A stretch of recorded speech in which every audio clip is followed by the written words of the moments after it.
La espina en la carne. Y dada la extraordinaria grandeza de las revelaciones, por esta razón, para impedir que me enalteciera, me fue dada una espina en la carne, un mensajero de Satanás que me abofetee, para que no me enaltezca. Acerca de esto, 3 veces he rogado al Señor para que lo quitara de mí. Y Él me ha dicho: te basta mi gracia, pues mi poder se perfecciona en la debilidad. Por tanto, muy gustosamente me gloriaré más bien en mis debilidades, para que el poder de Cristo more en mí. 2 Corintios 12, 7, 8, 9. La Biblia de las Américas. Muchas personas tienen un morboso deseo de descorrer la cortina para fisgar en las vidas secretas de personajes eminentes. Los párrafos que detallan los hábitos privados de las figuras públicas son manjares exquisitos para tales mentes. Libros repletos de chismes y de pura basura tienen la garantía de una amplia circulación si describen cómo comieron los príncipes, cómo bebieron los guerreros, cómo durmieron los filósofos o cómo peinaron su cabello los senadores. Por esta vez estamos en capacidad de satisfacer a la curiosidad y, no obstante, de ministrar para edificación, pues ante nosotros está descorrido el velo de una porción de la vida secreta de Pablo, el gran apóstol de los gentiles. No sólo podemos ver su aposento, sino conocer las visiones del apóstol. No sólo podemos ver sus debilidades privadas, sino conocer su origen. Sin embargo, al contemplar el secreto revelado, no hemos de ser impulsados por un motivo tan rastrero como la simple curiosidad. Recordemos que el apóstol, cuando escribió estas palabras, nunca tuvo la intención de entretener a los curiosos, sino que las escribió con un propósito práctico.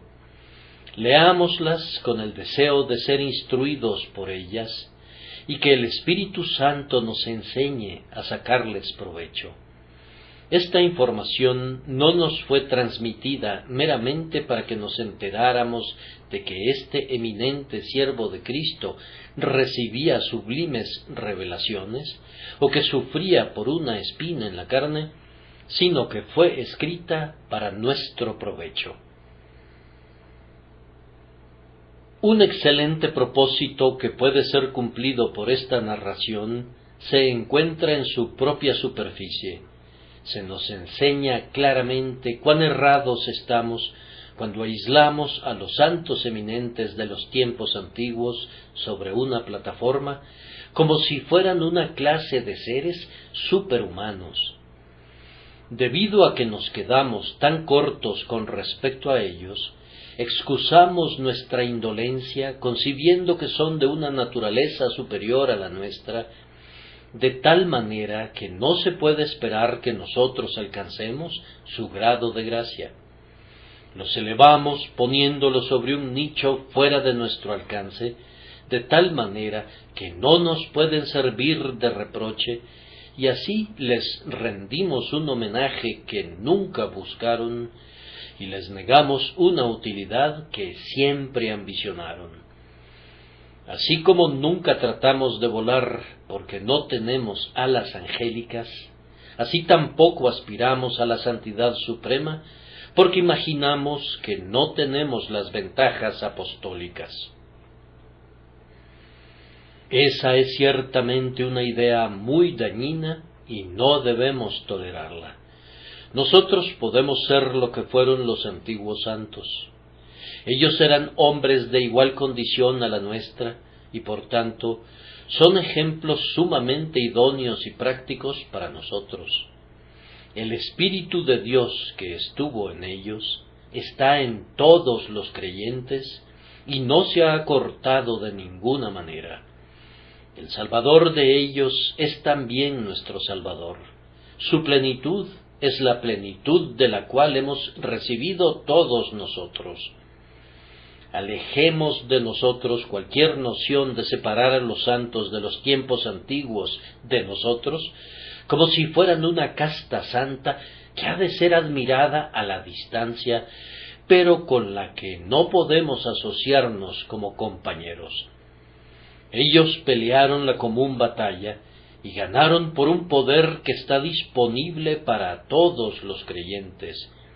Debemos estimarlos como nuestros hermanos, y con ellos tenemos que continuar el sagrado conflicto en el nombre del líder común.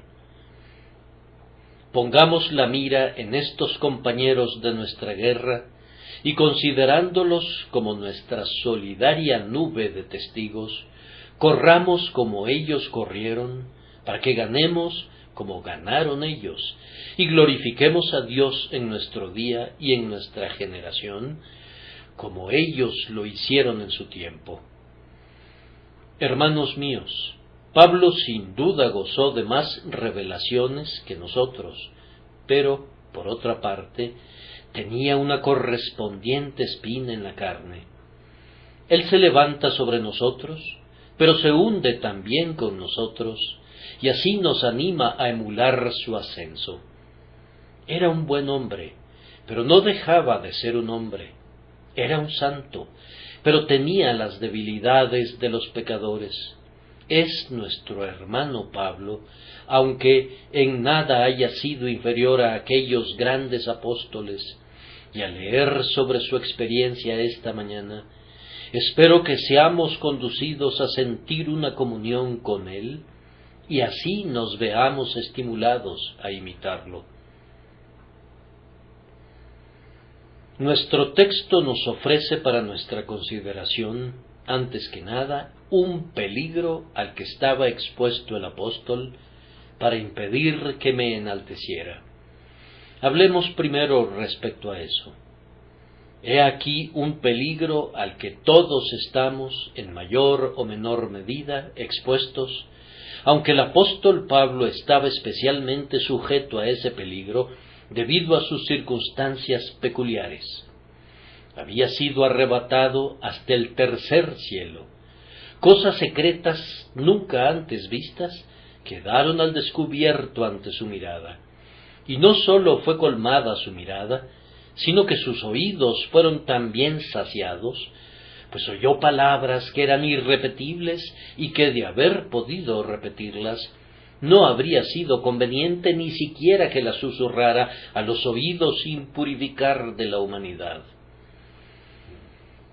Él había sido arrebatado hasta la parte más recóndita del tercer cielo, a ese paraíso secreto donde Cristo mora con sus santos perfeccionados. Pablo había entrado en la más íntima comunión posible con Dios para un hombre que permanece todavía en esta vida. ¿No debería sentirse un poco enaltecido? Seguramente la exultación ha de llenar el pecho del hombre que ha sido llevado dentro del velo para ver a su Dios y para oír las indecibles armonías. Era natural que se enalteciera, y no era anormal que estuviera en peligro de ser exaltado desmedidamente. El enaltecimiento devoto rápidamente degenera en la autoexaltación. Cuando Dios nos enaltece, sólo queda un paso adicional, es decir, que nos exaltemos a nosotros mismos, y entonces caemos ciertamente en un grave mal. Yo me pregunto cuántos de nosotros podríamos soportar recibir tales revelaciones como las que Pablo recibió. Oh Dios, en tu bondad, tú puedes muy bien evitarnos favores riesgosos de ese tipo. No tenemos ni cabeza ni corazón para sostener un peso tan vasto de bendición. Nuestra plantita no necesita que un río riegue su raíz, el tierno rocío le basta, pues la corriente podría arrastrarla. ¿A cuántos ha bendecido Dios en el ministerio durante un breve tiempo, o si no en el ministerio, en alguna otra forma de servicio? Y ¡ay! Cuán pronto se han crecido con el engreimiento y se han vuelto demasiado grandes para que el mundo los contuviera. Inflados por la vanidad, la honra puesta sobre ellos ha cambiado su cerebro y se han extraviado en una locura ruin, en pura vanidad o en el pecado corruptor. Muchas ramas y una escuálida raíz han derribado al árbol. Un ala liviana ha convertido al pájaro en la diversión del huracán. Incluso la barca de Pablo, cuando gozaba del viento tan poderoso de la revelación divina, casi se hundía por sus ráfagas y habría naufragado totalmente si no hubiese sido porque el Señor echó en su interior el lastre sagrado del cual tendremos que hablar en breve, cuando consideremos la aflicción preventiva que salvó a Pablo de ser exaltado sin medida. Ahora observen que si Pablo estuvo en peligro, nosotros no podemos esperar escaparnos del peligro, pues Pablo era eminentemente un santo, era eminentemente un hombre humilde, era eminentemente un hombre sabio y era eminentemente un hombre experimentado.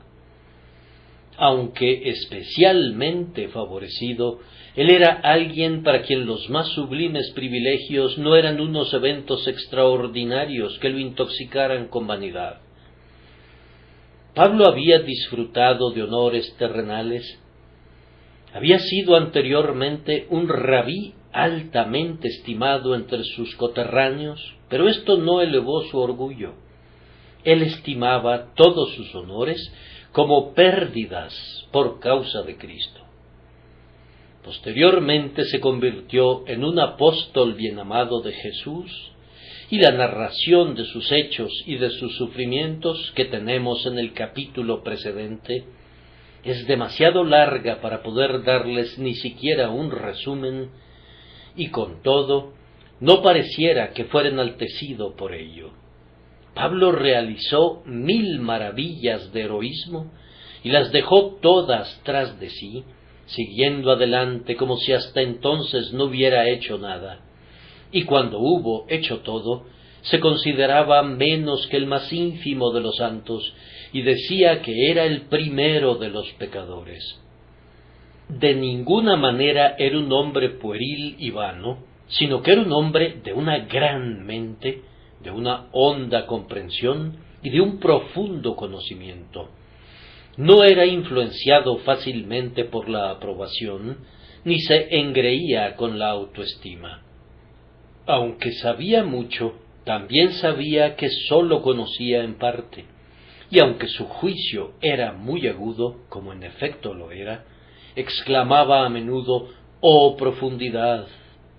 El suyo era un intelecto espléndido, bien balanceado y santificado por la gracia de Dios. Sin embargo, a pesar de todo eso, Pablo corría el riesgo de ser exaltado desmedidamente. Entonces, cuánto más proclives a correr ese riesgo somos nosotros, que no tenemos su juicio, que no tenemos su conocimiento, que no hemos ocupado nunca una posición tan excelsa y que nunca hemos realizado unas obras tan poderosas. Si una columna tan sólida tiembla, ¿qué peligros no rodean a unas pobres cañas sacudidas por el viento? Observen que, en el caso de Pablo, el favor que amenazaba con intoxicarlo de orgullo era uno que no operaba de la manera común y burda en la que las tentaciones a la vanidad asedian usualmente a la humanidad. La mayoría de los hombres que son enaltecidos desmedidamente se engríen con la aprobación de sus semejantes, aman la adulación, cortejan la estimación y las palabras de admiración son el propio alimento del que se alimentan sus almas. Pero los dones del cielo de Pablo no eran cosas que tendieran a provocar la alta estimación de sus semejantes. Es probable que si Pablo les hubiera hablado a sus colegas discípulos y les hubiera dicho, «¿He gozado de revelaciones?», ellos habrían dudado de su declaración o le habrían dado muy poca importancia. Y si le hubiese hablado sobre el tema al grupo de judíos y de paganos que no pertenecían a su círculo, más que nunca se habría convertido en el blanco de su ridículo. ¿Qué hubiera provocado más la risa de los griegos, o el escarnio de los romanos, o la ira de los judíos, que oír que Pablo, el fabricante de tiendas, había penetrado en el mundo invisible y había oído palabras inefables que no le era dado expresar? Hermanos, pueden ver que nuestro apóstol no fue tentado con la tentación común y vulgar de la adulación y de la lisonja. Su alma habría dominado fácilmente un ataque tan ruin y habría hollado el mal como al lodo en las calles. Pero la tentación era más sutil y más adaptada al noble calibre del hombre. Pablo era un hombre eminentemente independiente, un hombre que había aprendido a pensar por sí mismo, a hablar por sí mismo y a actuar por sí mismo, y ahora la tentación era que debía decirse en el interior de su propia alma: «Soy el único que ha visto con estos ojos lo que otros no han visto. Soy un hombre dotado de vista entre unos viejos ciegos y seniles». ¿Qué saben esos seres rastreros? ¿Qué son ellos comparados conmigo? Yo soy un favorito del cielo. He sido favorecido por el Eterno con un boleto de admisión en su salón de audiencias privadas. Yo soy algo más que el resto de los hijos de los hombres. A Pablo no le importaba en absoluto ni el enojo ni la sonrisa de los hombres, ya que estaba por encima de todo eso. Pero su tentación yacía en su interior, y por eso era más difícil enfrentarla. Pudiera ser, hermanos, que algunos de ustedes, careciendo de revelaciones, poseyeran un algo en su interior, una profunda experiencia, una penetración secreta en la médula de la palabra divina, un íntimo conocimiento de alguna porción de la verdad divina, y aunque a ustedes no les importara la estimación de sus semejantes, ni se engrieran por la alabanza, con todo, este reconocimiento personal de que ustedes tienen algo que otros no tienen, este sentido de superioridad sobre ellos en algunas cosas, pudieran ser para ustedes una diaria piedra de tropiezo y pudiera crear en ustedes un desmesurado amor propio. Ahora bien, observemos que aunque en la versión particular de Pablo esta tentación a la exaltación desmedida pudiera no ser muy común en estos días, con todo, en alguna forma u otra, acecha a los mejores cristianos.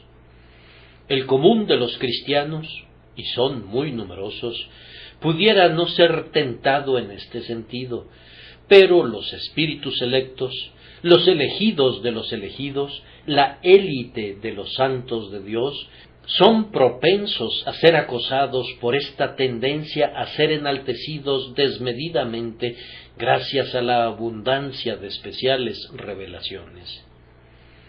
Algunos cristianos verdaderos tienen una tendencia constitucional hacia un amor propio desmedido. Nunca yerran por timidez, pero, por otro lado, son conducidos fácilmente a la confianza en ellos mismos.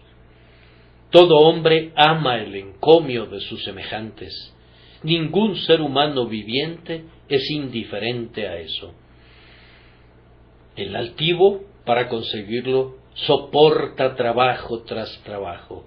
El modesto lo evade, pero para asegurarlo. En vano nos jactamos de no preocuparnos al respecto. Nos preocupa, en verdad, y nuestro deber es mantener esa propensión bajo control. Aquel que piensa que es humilde es probablemente el hombre más soberbio del lugar. Pero hay algunos hombres en quienes la conciencia de sí mismo es tan preponderante y tan evidentemente poderosa que puedes verla en casi todo lo que hacen. Si son cristianos, su lucha consiste en mantenerla dominada, pero se manifestará en la forma de ofenderse muy fácilmente porque no se les toma en cuenta en alguna buena obra, o de irritarse fácilmente porque se imaginan que alguien se les está oponiendo, cuando probablemente ese alguien nunca pensó en ellos. La prominencia exagerada del ego es la falla de muchos y el peligro de todos. No son unos cuantos los que tienen que batallar con esto durante toda su vida, y no me sorprendería que tengan que ser las personas que toda su vida soportarán una espina en la carne. Pero hay otros para quienes la tentación viene de una manera más refinada. Ellos tienen más conocimiento que aquellos entre quienes moran. Me refiero a un mayor conocimiento de las Escrituras, a un conocimiento espiritual más real y a una experiencia interna más profunda. Y cuando oyen el parloteo de jóvenes principiantes, o cuando escuchan los alarmantes desaciertos de muchos aspirantes a ser grandes santos, no pueden evitar sonreírse en su interior. Y casi con la misma naturalidad, no pueden evitar decir, gracias a Dios, yo sé que no es así. La tentación de ser exaltado desmedidamente, en tal caso, está a la mano. Probablemente hayan tal vez gozado también de algún éxito en la sagrada obra, a la vez que han visto a otros desocupados, indiferentes y consecuentemente infructuosos. Ahora bien, si Dios le da éxito a un hombre en ganar almas, estoy seguro de que se verá encumbrado para su perdición, a menos que al mismo tiempo se abra una fuente correspondiente de humillación para él. Tenemos que regocijarnos por el éxito espiritual, pues sería ingrato no hacerlo, pero debemos estar en guardia contra la jactancia del espíritu. Mi querido amigo, si el Señor te hiciera el progenitor espiritual de una veintena de almas, ¿no sentirás tú ninguna euforia en el interior de tu espíritu al ver estas saetas en mano del valiente, estos hijos espirituales habidos en la juventud? ¿No sentirás ningún aumento de gozo? ¿No dará nunca un vuelco el corazón del Padre a la vista de su progenie? Tenemos que regocijarnos y lo haremos. Nadie nos impedirá esta sagrada alegría. Pero fíjense bien que allí estará nuestro peligro. Entre las flores de la gratitud crecerá la cicuta del orgullo. Mientras que nuestros pensamientos de gratitud, como ángeles, adoran al Señor, el Satanás de la autoexaltación se introducirá en medio de ellos. Es sumamente digno de notarse que de todas las cosas de las que hemos hablado, ninguna de ellas constituye una base justificable para la jactancia, si es que alguna vez pudiese haber una tal base. ¿Qué importa que un creyente hubiese recibido más iluminaciones divinas que su prójimo? ¿Acaso no se las dio el Señor? ¿Por qué habría de jactarse como si no hubiese recibido esos favores? Su propia razón, su ingenio y su esfuerzo generaron esas cosas. Supongan que dos mendigos se encuentran en la calle. A uno le doy un chelín y al otro le doy un centavo. ¿Acaso el hombre que recibió el chelín habría de estar orgulloso y habría de gloriarse ante su compañero?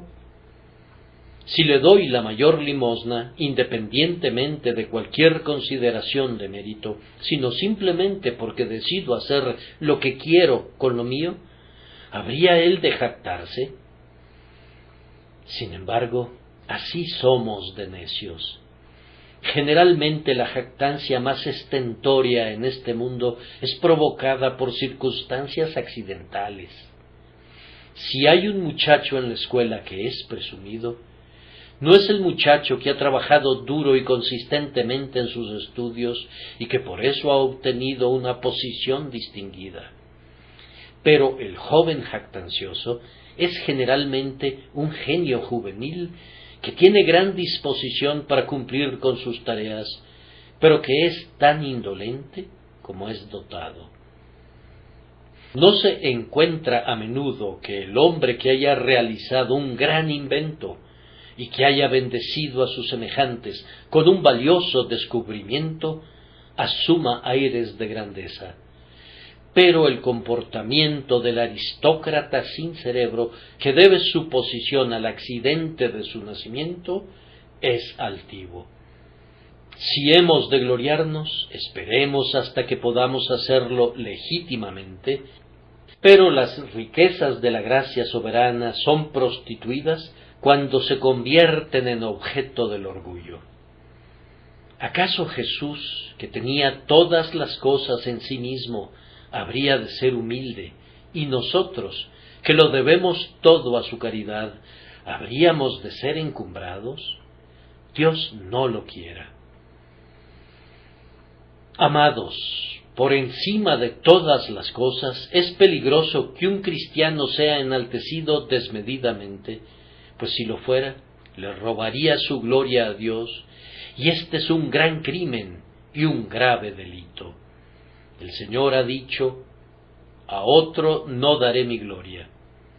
Es malo dar la gloria de Dios a imágenes esculpidas, pero usurparla para nosotros mismos no es de ninguna manera mejor.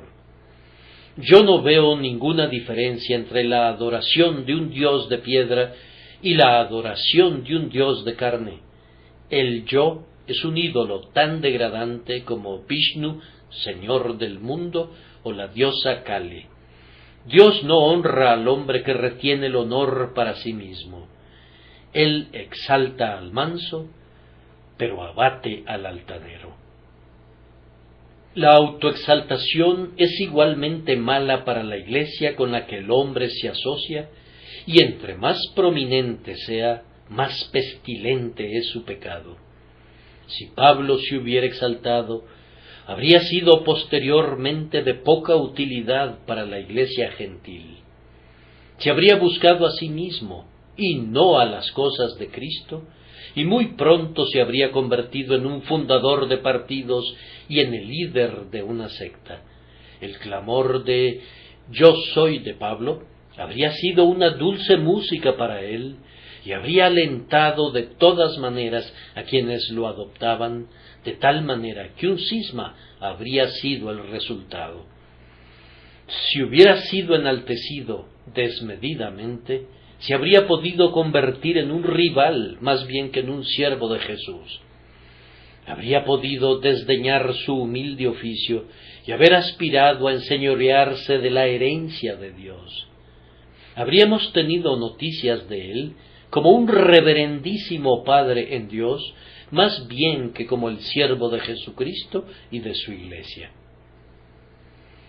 También habría sido perjudicial para los pecadores impíos, pues un engreído Pablo no habría ido nunca de ciudad en ciudad para ser perseguido por predicar el Evangelio.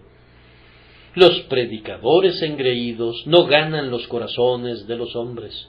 Aquel que se autoexalta no exaltará nunca al Salvador, y aquel que no enaltece al Salvador no ganará nunca las almas de los hombres.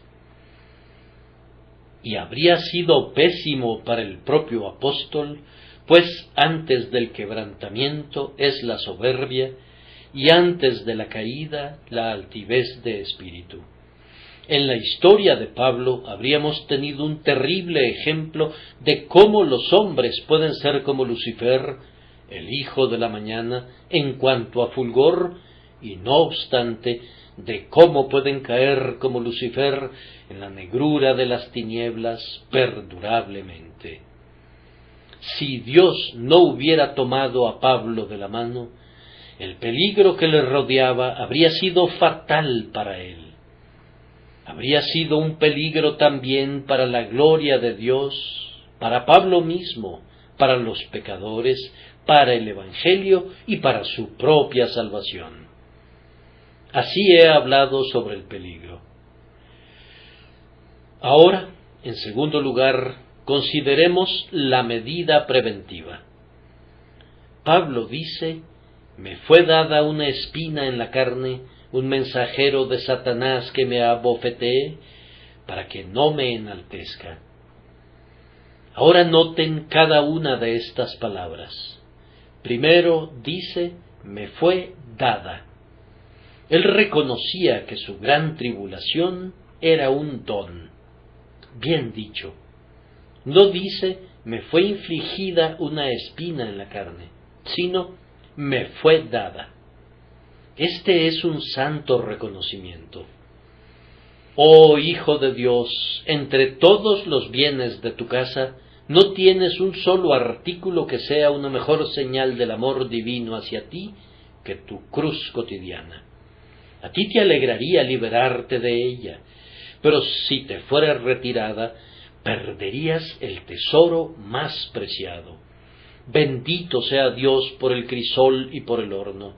Me fue dada una espina en la carne. La rica gracia donó la bendición. Al principio el apóstol pudiera no haber visto que su espina era un don, pero después, cuando la experiencia le hubo enseñado la paciencia, llegó a ver ese tormento agudo, punzante y supurante como una bendición de su Padre Celestial. Tú, oh ser atribulado, llegarás a hacer lo mismo uno de estos días. Cuando el barco fue botado en el río la primera vez y estaba a punto de atravesar el océano, se sentía ligero y airoso y listo para hendir las olas, de tal manera que ansiaba un viaje a través del Atlántico para poder volar como un pájaro marino sobre la cresta de las olas. Pero súbitamente, para su aflicción, el galante barco fue detenido en su carrera y fue anclado cerca de un banco de arena y guijarros, y los marineros comenzaron a echarle piedras y tierra en su interior. Entonces la barca murmuró: ¿qué? ¿He de ser llenada de peso y ser hundida en el agua con un cargamento de cieno y de mugre? ¡Qué estorbo para mi velocidad! Yo pensé que podía volar ahora mismo como un pájaro marino. ¿He de ser cargada hasta llegar a ser como un leño? Así fue, pues de no haber sido lastrado el barco, pronto habría naufragado y nunca hubiera alcanzado el puerto anhelado. Ese lastre fue un don como si se hubiese tratado de barras de oro o de lingotes de plata. De igual manera, sus tribulaciones, sus problemas y sus debilidades son dones para ustedes, oh creyentes, y tienen que considerarlos como tales. El apóstol dice: me fue dada una espina. Noten eso, una espina. Si la palabra en inglés expresa el significado exacto, y yo pienso que es muy cercano a él, no tienen que tener problemas para entender el símil. Una espina es algo muy pequeño que indica una prueba dolorosa, pero no letal.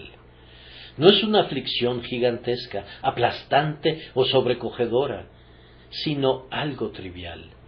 No es menos dolorosa, con todo, por trivial e insignificante. Una espina es algo agudo que pincha, perfora, irrita, lacera, que se encona y que provoca un dolor y una incomodidad interminables.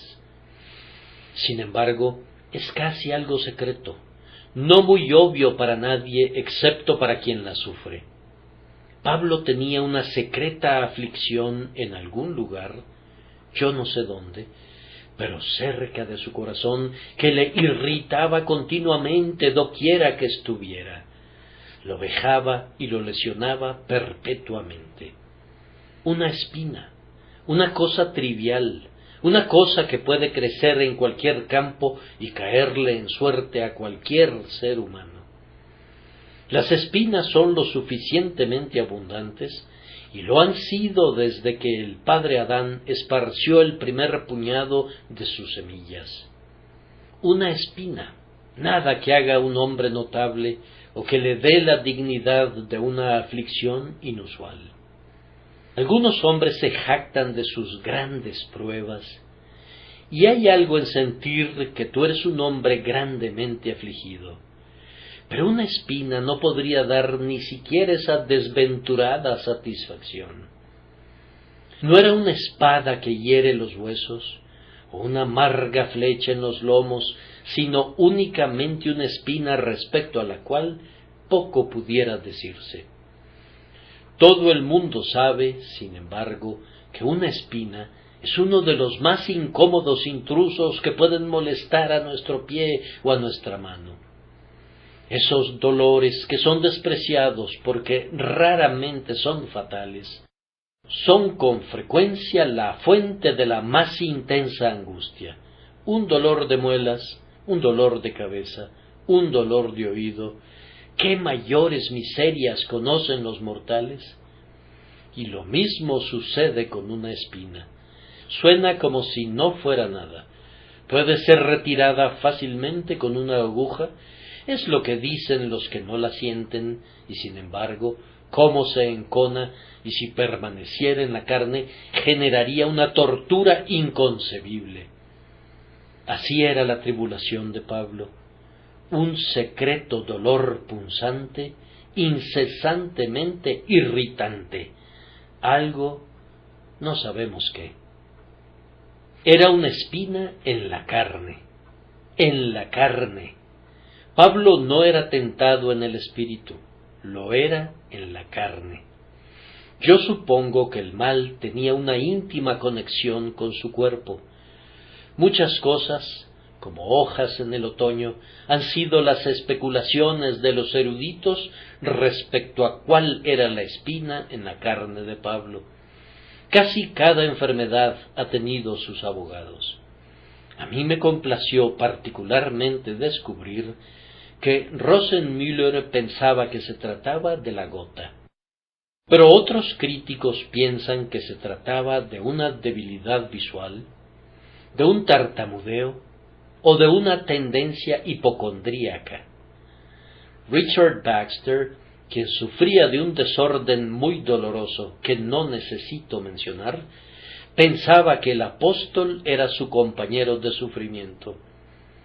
Un teólogo es de la opinión que Pablo sufría de dolor de oído, y yo encuentro generalmente que cada expositor ha seleccionado la particular espina que ha perforado su propio pecho. Ahora bien, yo creo que el apóstol no nos dijo cuál era su afección peculiar para que cada uno de nosotros pudiera sentir que se identificaba con nosotros, para que cada uno de nosotros pudiera creer que la nuestra no es una aflicción nueva.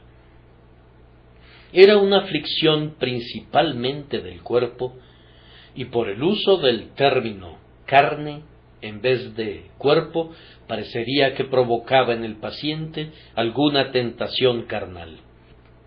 Pudiera ser que no fuera así, pero con todo, el escritor está tan acostumbrado a asociar la idea de pecado con la carne, que yo considero que no es una conjetura ociosa que alguna tentación que el buen hombre consideraba que había vencido eficazmente, recaía sobre él en razón de su mal corporal, y se convirtió para Pablo, por tanto, no meramente en una espina en su carne, sino en un mensajero de Satanás que lo tentaba a un mal que él aborrecía y que por tantos días había sido tan hollado por su naturaleza más noble, que casi había llegado a pensar que tal propensión estaba extinta en su interior. Luego agrega, un mensajero de Satanás. No era el propio Satanás. No era una tentación lo suficientemente grande para eso. Se trataba de un mensajero de Satanás, uno de los recaderos de Satanás. Nada mejor, una sugerencia de que se trataba de un espíritu maligno inferior. No la atribuye al gran espíritu maestro, sino a un mero mensajero del príncipe de las tinieblas. No era la intención de Dios que Satanás, en esta ocasión, saliera en contra de Pablo, pues un tal encuentro podría no haberlo humillado. Es algo grande luchar cara a cara y cuerpo a cuerpo con Satanás. Un gozo adusto llena el corazón de un hombre valiente cuando siente que ante él está un enemigo digno de su acero. Un combate con el archienemigo, por tanto, pudiera no haber humillado a Pablo, pero ser asediado por un diablo escurridizo y despreciable, no un diablo grande y grandioso, sino un mero lacayo del infierno, y ser turbado y atormentado por un adversario tan despreciable, eso era amargo y humillante en sumo grado, y por eso tanto mejor para el propósito para el que fue enviado, es decir, para prevenir que fuera encumbrado. ¿Qué parecía decir Pablo? ¿He de luchar con una tentación tan despreciable como esta? Yo, que he edificado la iglesia y que he visto al Señor y que he sido arrebatado al tercer cielo. ¿He de batallar con esta propensión miserable, ruin y despreciable que yo creía que ya había erradicado desde hacía 14 años? Sí, así fue. El Señor había enviado un mensajero de Satanás para que lo abofeteara. Y esa palabra, abofetear, noten eso, dar de cachetadas. Eso es, no se trata de pelear contra él con la espada. Eso sería una obra viril y militar, sino de propinarle cachetadas como los capataces solían cachetear a los esclavos, o como los pedagogos golpean los oídos de los educandos. Pablo parecía sentir la degradación de ser abofeteado. Yo, que lucharía con Satanás, y que me pondría el yelmo de la esperanza y el pectoral de la confianza, y que saldría en contra de todos los poderes del infierno, ¿he de ser abofeteado como si fuera un esclavo y disciplinado como si fuera un muchacho? ¿He de ser golpeado por estas vanas y desventuradas tentaciones que aun en mi juventud espiritual yo era capaz de dominar? Cada parte del proceso tendía a rebajarlo, y tenía el propósito de hacerlo para que no fuera exaltado desmedidamente. Pueden ver, hermanos, que esta medida preventiva estaba bien adaptada para cumplir su designio, pues seguramente haría volver al apóstol de los éxtasis y de las emociones, y lo haría sentir que estaba en el cuerpo después de todo. Pablo dijo una vez, si en el cuerpo, no lo sé, si fuera del cuerpo, no lo sé, pero cuando la espina en la carne lo estaba desgarrando, pronto resolvió esa cuestión. Esto lo hizo sentir que era un hombre igual que los demás. Había soñado, tal vez, que se estaba volviendo muy angélico, pero ahora se siente intensamente humano. Esto lo hizo sentir que sólo era un hombre que, si bien estaba muy lleno de Dios, aún así era sólo un hombre, y que podía también quedar igualmente lleno del diablo si fuera dejado de la gracia. Esto lo hizo sentir que era un hombre débil, pues tenía que batallar con bajas tentaciones, tentaciones que no parecían dignas de que se luchase con ellas. Tenía que recibir cachetadas y ser abofeteado en una pequeña medida como los bebés en la gracia. Esto lo hizo saber que era un hombre en peligro y que necesitaba acudir presurosamente a Dios en busca de refugio, pues estaba listo para ser enaltecido desmedidamente, incluso por bendiciones divinas, y sujeto a ser provocado al pecado por unos meros bofetones de un espíritu maligno. De todo esto yo deduzco que la peor tribulación que un hombre puede experimentar pudiera ser la mejor posesión que tenga en este mundo, que el mensajero de Satanás pudiera ser tan bueno para él como su ángel de la guarda, que sería tan bueno para él ser abofeteado por Satanás como siempre lo fue ser acariciado por el propio Señor, que pudiera ser esencial para la salvación de nuestra alma, que no hagamos negocios solamente en aguas profundas, sino en aguas que remueven el cieno y la mugre. La peor forma de tribulación pudiera ser nuestra mejor porción presente. Percibo también que la peor experiencia y la más profunda pudiera ser sólo el complemento necesario de la más excelsa y de la más noble. Quiero decir que pudiera ser necesario que seamos abatidos si somos encumbrados. Pudiera ser sólo una parte integrante del clamor: más cerca de ti, mi Dios, más cerca de ti, que tengamos que gemir también: miserable de mí, ¿quién me librará de este cuerpo de muerte? Las dos experiencias encajan una en otra como dos piezas de un rompecabezas, suben y bajan como las escalas de la balanza, y sin su acompañante cualquiera de ellas pudiera ser ruinosa para nosotros. Aprendamos también que no debemos envidiar nunca a otros santos. Si oímos que Pablo habla de sus visiones, recordemos la espina en su carne. Si nos encontramos con un hermano que se regocija abundantemente y a quien Dios reconoce y bendice, no concluyamos que su senda es sin obstáculos. Sus rosas tienen sus espinas, sus abejas sus aguijones. En cuanto a nosotros, no debemos desear nunca estar sin nuestras cruces cotidianas. El cometa se separó de su cuerda y en lugar de remontarse a las estrellas, descendió al lodo. El río se cansó de sus riberas restrictivas y ansió destruirlas para poder discurrir en el goce salvaje de la libertad. Los muros de contención se desplomaron, el río se convirtió en una fuerte corriente y llevó destrucción y desolación doquiera que se precipitó. Denles rienda suelta a los corceles del sol, y he aquí la tierra arderá. Desaten el cinturón a los elementos, y reinará el caos. No debemos desear quedar libres nunca de las restricciones que Dios ha considerado conveniente ponernos. Son más necesarias de lo que soñamos.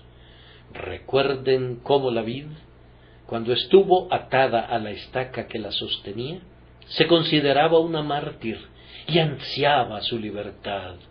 Pero cuando vio a la vid silvestre a sus pies, pudriéndose en los humedales y languideciendo en medio de los calores, y sin producir ningún fruto, sintió cuán necesarias eran sus ataduras si sus racimos debían madurar alguna vez.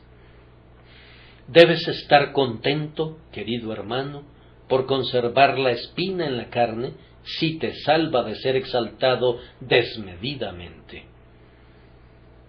El efecto inmediato de esta espina en Pablo: primero, lo indujo a caer de rodillas.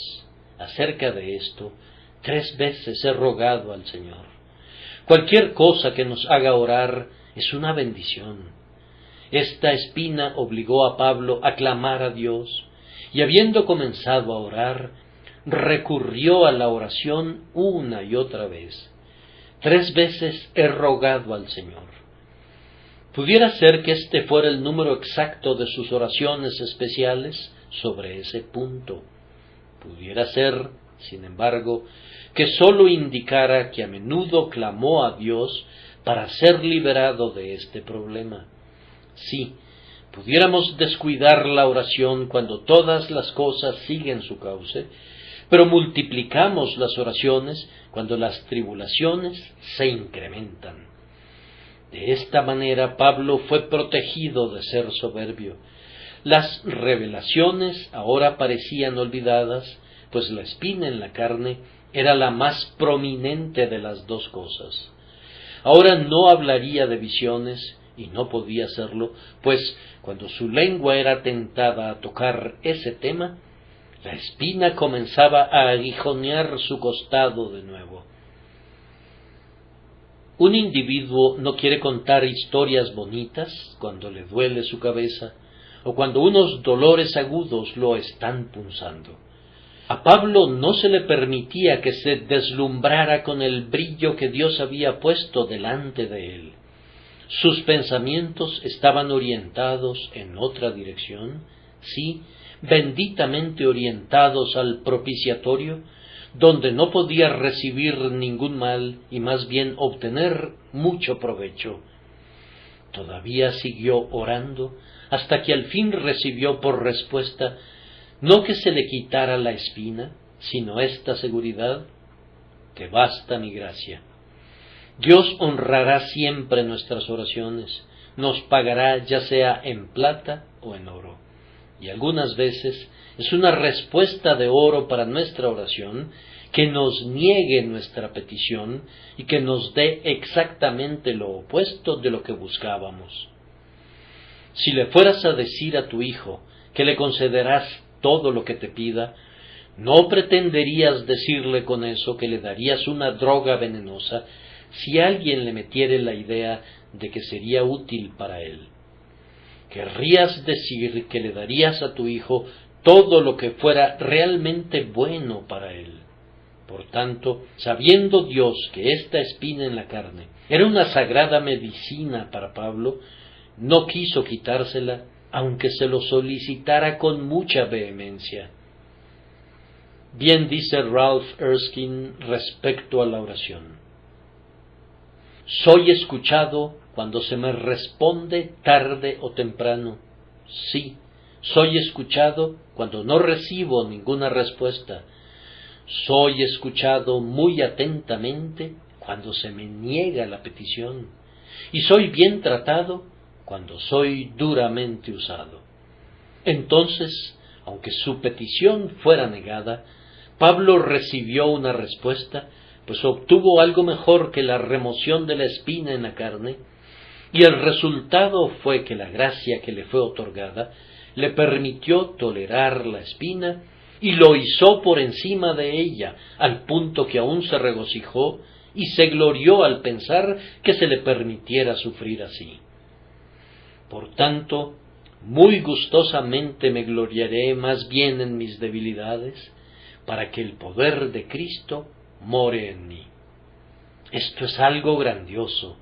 Suponiendo que alguno de los presentes fuera muy pobre, y que hubiera orado al Señor muchas veces para que lo hiciera superar la carencia, y que al fin Dios le hubiera dicho: te basta mi gracia, ¿qué más podría necesitar?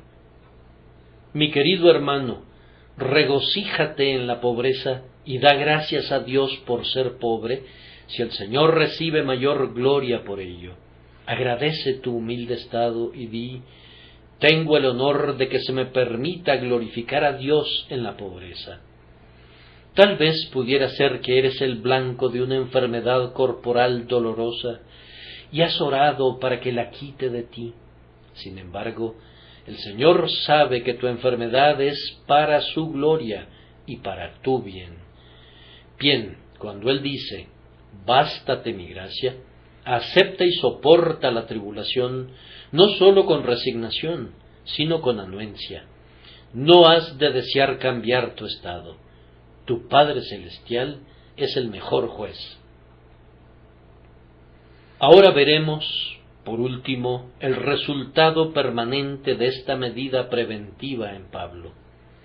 Por lo pronto, ustedes ven que lo protegió de ser enaltecido, llevándolo a orar y conduciéndolo a recibir más gracia, pero permanentemente el remedio fue muy exitoso, pues a través del poder del Espíritu Santo lo mantuvo siempre humilde. ¿Esta espina en la carne lo hizo humilde respecto a sus visiones? Pues no habló de ellas. Transcurrieron 14 largos años, y el apóstol nunca le dijo a nadie que había sido arrebatado hasta el tercer cielo. Por la manera en que lo expresa aquí, yo intuyo que nunca lo mencionó a nadie. Eso fue muy singular. Vamos, si yo fuera arrebatado hasta el tercer cielo, se los contaría tan pronto tuviera la oportunidad de dirigirme a ustedes, y les garantizo que la mayoría de los presentes compartiría los benditos secretos con sus amigos en un breve lapso. La espina en la carne debe de haber tenido un potente efecto en la mente del apóstol, ya que lo condujo a envolver su tesoro en su pecho y a ir por el mundo sin que nadie se enterara de todo lo que él había visto. Pablo era en verdad un hombre humilde. Cuando lo contó finalmente, le fue arrancado de su interior. Lo dijo con un propósito. Fue sólo porque los corintios habían negado su condición de apóstol y decían: ¿qué sabe Pablo en relación a las cosas divinas? Que se sintió obligado a vindicar su carácter, pues de otro modo no lo hubiera dicho. Noten cuán modestamente habla de ello, de tal manera que no deja la impresión en la mente de ustedes de que fuera un hombre eminentemente honrado por haber recibido la revelación. La impresión recibida es más bien de lo débil que fue Pablo al ser exaltado desmedidamente, y lo clemente que fue Dios al darle la espina en la carne para mantenerlo donde debía estar. Observen que esta manera de contar la historia es modesta en su forma misma, pero es especialmente humilde en su espíritu, pues nos quita la idea de cuán gloriosamente Dios se reveló a Pablo y nos hace ver más bien la debilidad del receptor de la revelación que el gran honor conferido por la revelación. No es poca cosa que Dios envíe una espina en la carne y que cumpla su cometido, pues en algunos casos no lo hace. Sin el poder santificador del Espíritu Santo, las espinas son productoras de mal más que de bien. En mucha gente la espina en su carne no pareciera haber cumplido ningún admirable designio en absoluto. Ha creado otro vicio en vez de quitar una tentación. Hemos conocido a algunos cuya pobreza los ha vuelto envidiosos, a otros cuya enfermedad los ha hecho impacientes y petulantes, y a otros también cuya debilidad personal los ha vuelto perpetuamente inquietos y rebeldes contra Dios. Oh, amados hermanos y hermanas en Cristo Jesús, luchemos con todas nuestras fuerzas en contra de esto, y si le ha agradado a Dios ponernos una traba de algún tipo u otro, pidámosle que no permita que la convirtamos en una excusa para una nueva locura, sino, al contrario, que aguantemos la vara y aprendamos sus lecciones. Oremos pidiendo que cuando seamos afligidos, crezcamos en gracia y seamos hechos semejantes a nuestro Señor Jesús, y demos así mayor honra a su nombre.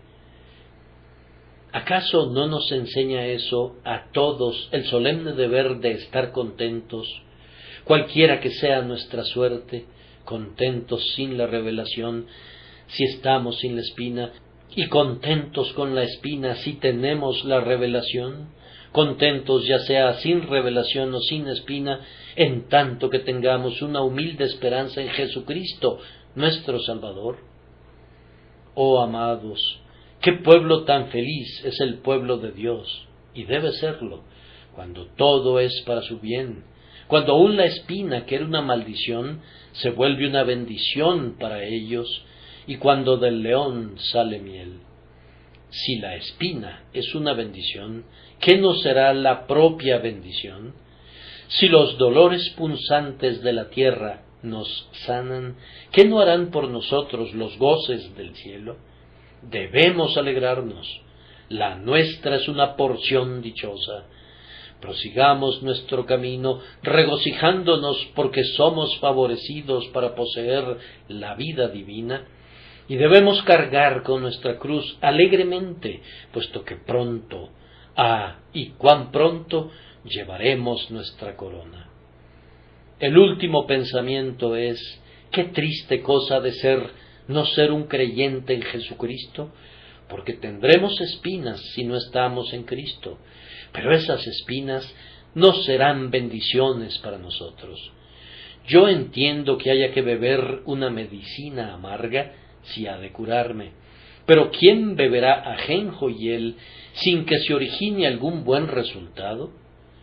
Yo entiendo que haya que trabajar si hay una paga en perspectiva, pero no puedo ver el sentido de trabajar si no hay recompensa por el trabajo. Ahora, ustedes que no aman a Dios, no todas sus vidas son flores y brillo del sol. No todo es música y danza para ustedes ahora. Yo sé que tienen sus cuidados y sus problemas, que tienen sus espinas en la carne, y tal vez se trate de una gran cantidad de ellas, pero no tienen ningún salvador a quien acudir. Son como un barco en una tormenta, y no hay un puerto seguro para ustedes. Son como pájaros sacudidos por el viento, que no tienen ningún nido en el que guarecerse, sino que tienen que ser llevados por siempre delante del torbellino de la ira de Jehová.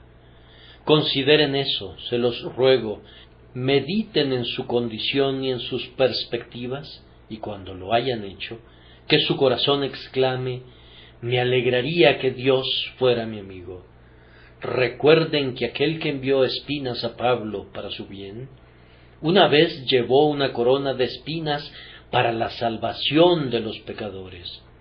Y si tú vienes y te inclinas delante de él cuando lleva esa diadema, y confías en él como el Hijo de Dios hecho carne por los pecadores, y que se desangró y murió por ellos, serás salvado esta mañana. Tus pecados, que son muchos, te serán perdonados, y aunque no puedo prometerte que estarás sin una espina en tu vida, puedo prometerte que tus espinas serán quitadas, que se convertirán para ti en una rica bendición, lo cual será aún mejor. Hay una espina que nunca tendrás si crees en Jesús: la espina del pecado no perdonado, el miedo de la ira venidera. Tendrás la paz de Dios, que sobrepasa todo entendimiento, que guardará tu corazón y mente por Cristo Jesús. Oh, que algunos confiaran en Jesús esta mañana. Vayan, hermanos, y oren para que así suceda. Que el Señor conceda eso por Cristo nuestro Señor. Amén.